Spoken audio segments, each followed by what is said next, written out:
Assalamualaikum warahmatullahi wabarakatuh. Kami dari kelompok 3 ingin mempresentasikan mengenai pemaknaan puisi, puisi gelap, dan puisi terang yang akan disampaikan oleh kami dengan saya sendiri, Puspita Sari Trianggraini, bersama teman saya yang bernama Triana Salsabila, Lara Salsabila, Rizky Audita, Nurul Dwi, Alvina Yulianti, Heplusiana Dewi, dan juga Bella Santika Retnani PS.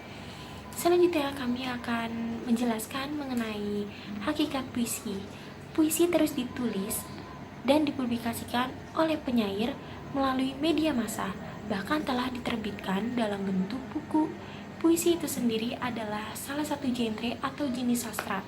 Seringkali istilah puisi disamakan dengan sajak, sebenarnya tidak sama. Puisi lebih merupakan jenis sastra yang melingkupi sajak, sedangkan sajak adalah individu puisi. Selanjutnya, struktur fisik puisi adalah medium untuk mengungkapkan makna yang hendak disampaikan oleh penyair. Menurut E.A. Richard, menyebut makna atau struktur batin itu dengan istilah hakikat puisi.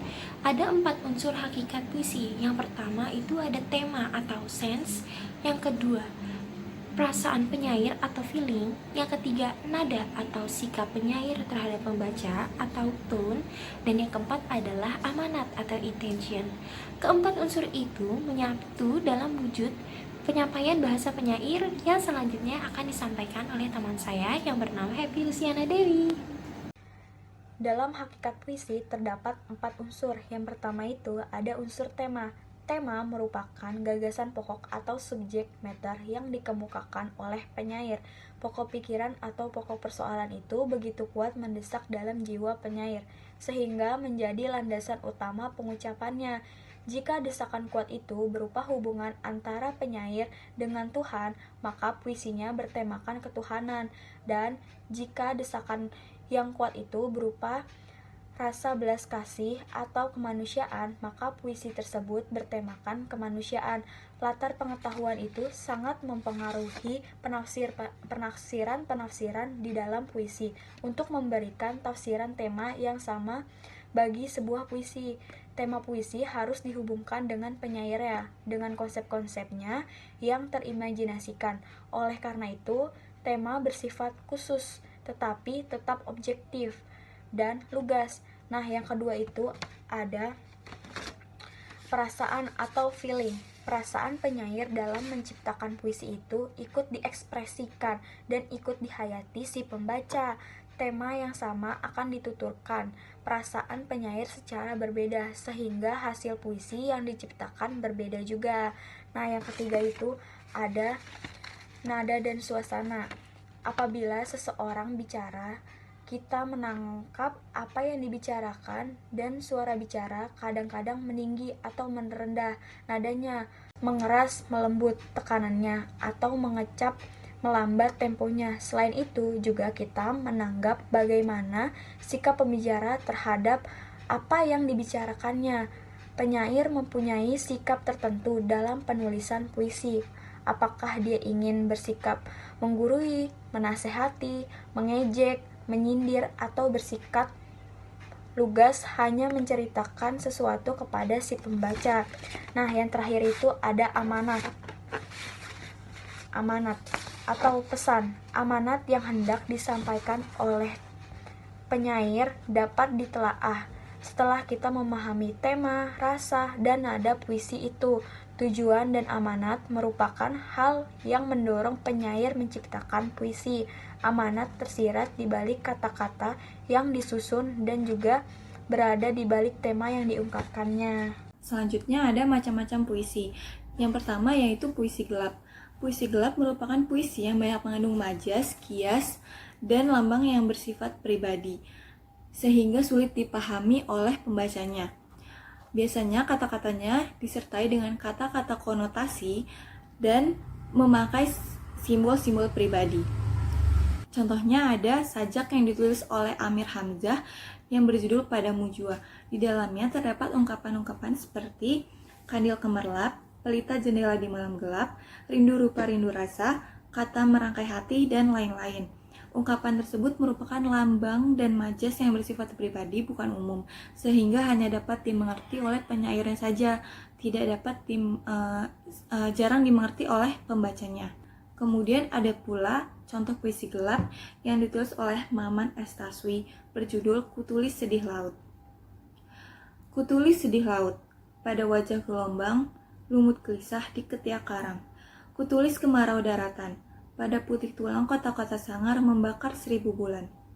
Pada puisi tersebut terdapat pula banyak ungkapan-ungkapan yang terdengar asing, seperti kalimat di ketiak karang. Kalimat tersebut bukanlah bersifat umum, melainkan hanya dimengerti oleh penulisnya saja. Maka dari itu, puisi ini dinamakan puisi gelap. Macam puisi yang selanjutnya yaitu puisi terang yang akan dijelaskan oleh Rizkia Audita. Selanjutnya adalah puisi terang. Puisi terang merupakan puisi yang kurang sekali menggunakan pengimajian, kata konkret, dan bahasa figuratif, sehingga bahasa dalam puisi mirip dengan bahasa sehari-hari. Ini menurut Waluyo tahun 1995. Biasanya para pemula dalam hal menulis puisi cenderung menghasilkan karya dalam jenis ini, dan juga puisi anak-anak juga termasuk puisi terang.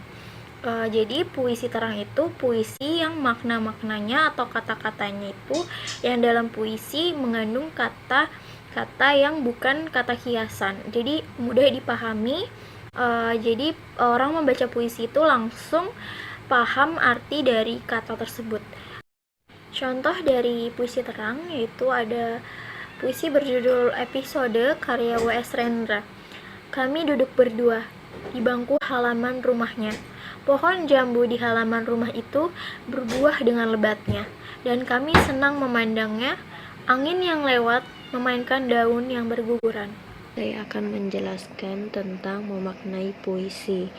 Kata-kata, frasa, dan kalimat dalam puisi biasanya mengandung makna tambahan atau makna konotatif. Bahasa figuratif yang digunakan menyebabkan makna dalam baris-baris puisi itu tersembunyi dan harus ditafsirkan. Proses pencarian makna dalam puisi merupakan proses pergulatan penyair dan pendengar terus-menerus. Sebuah kata memiliki kemungkinan makna ganda. Kata-kata dalam puisi tidak tunduk pada aturan logis sebuah kalimat, namun tunduk pada irama lirik puisi. Pertalian antara lirik dengan larik atau antar kata dalam sebuah larik akan lebih mudah terlihat apabila kita memunculkan penanda-penanda pertaliannya. Selanjutnya adalah langkah-langkah memaknai puisi. Yang pertama ada menyingkap judul.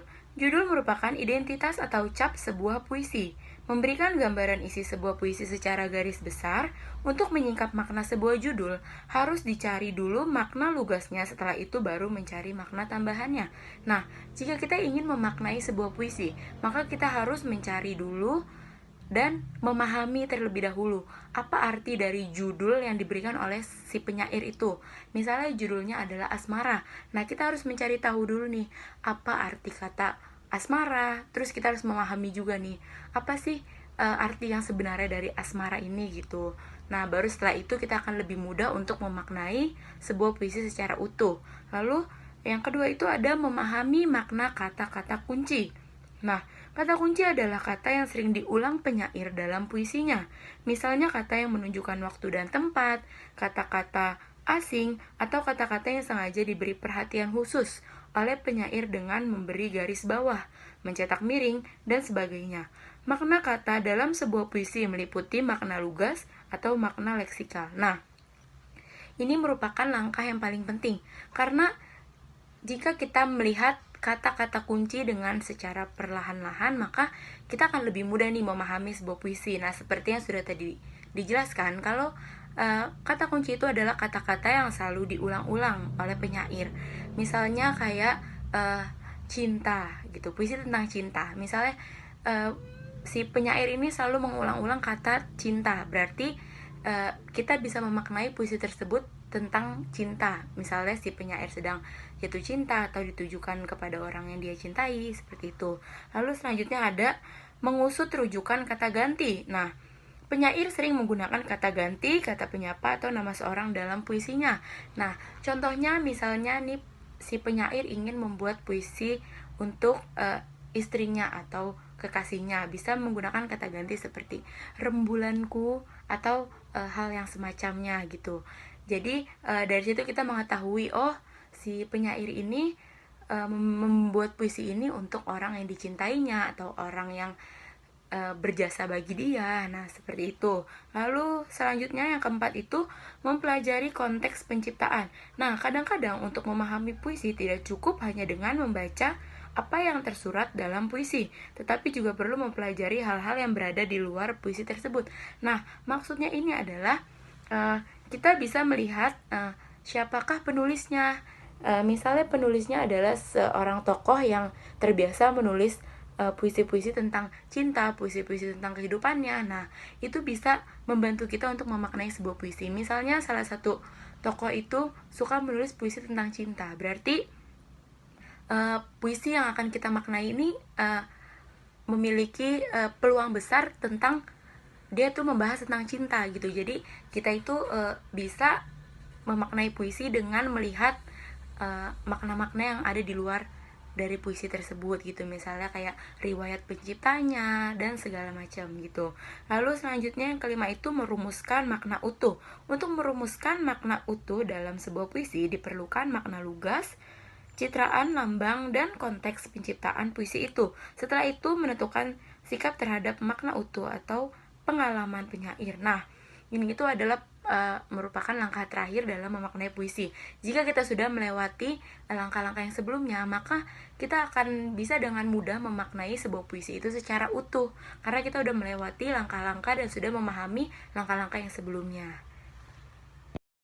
Baik, di sini saya Bella Santika akan menjelaskan mengenai apresiasi puisi.